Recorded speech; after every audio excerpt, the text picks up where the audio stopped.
And is that in some ways why you're so excited about this potential project at Masdar City and Abu Dhabi? Yeah, Masdar City is a project, a government initiative in Abu Dhabi. And Abu Dhabi, out of all countries, are now the front runners in sustainable technologies, in solar technologies, in wind technologies. And they're building an entire city based on sustainable principles.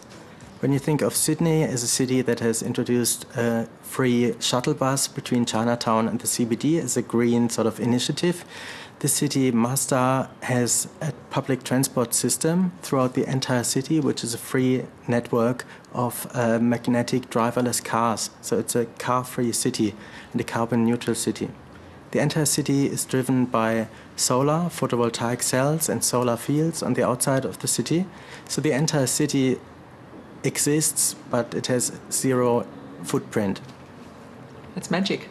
Yeah, that's amazing. And it's interesting that these often criticized sort of oil-rich countries in the Middle East under extremely difficult living conditions, very hot, very humid, and so on, that they are all of a sudden the ones that come forward with great ideas, great technologies, and get all the international brains together to develop the future of the world.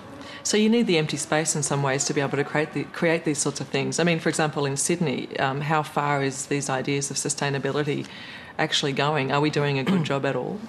Well, it's not like Australia doesn't have space at all. And it's not like Australia doesn't have an ocean around, and it's not like it has sun all day long and it doesn't have wind. It's just that Australia doesn't harvest these technologies and implement them in a sustainable manner. The sort of single-family house carpet across the suburbs, all throughout Australia and America and largely Europe, of course, is the most unsustainable form of living. It's the Australian dream to have your own house. If it's semi-detached, it's not as good as fully detached, which means you have essentially 4 walls and a roof, which are exposed to the outside.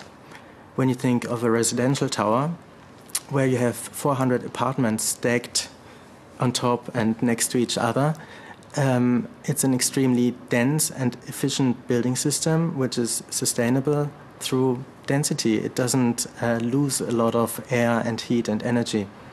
But what you have there is a problem inherently in the idea. When everybody wants space, they don't want to live in dense situations. How do you solve that battle between those two ideals?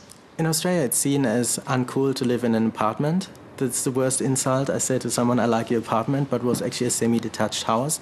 It's the worst insult, but it was just a 80 square meter or 120 square meter single-level space. It could have been in the center of this amazing residential block and would have had a swimming pool and a gym and a sauna and a cinema complex, but because it was a house, it's so valuable. And I think that's the fundamental mistake.